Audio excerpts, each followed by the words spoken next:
Now practice with me. Một ly trà đá. Một ly trà đá. Cho tôi thêm nước mắm ạ. Cho tôi thêm nước mắm ạ. Give me some more fish sauce, please. Now, you're going to ask about the prices or how to pay, you say. So when the food arrives, you may need to ask for the price or you pay. Like, bao nhiêu tiền vậy em?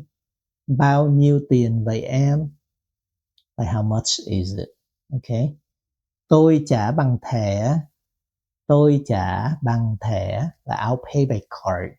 Tôi trả tiền mặt. Tôi trả tiền mặt.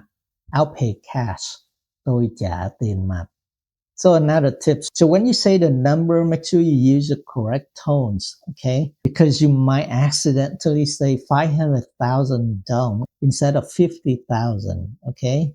500,000 is different from 50,000, okay? So 500,000 bill is like 50,000.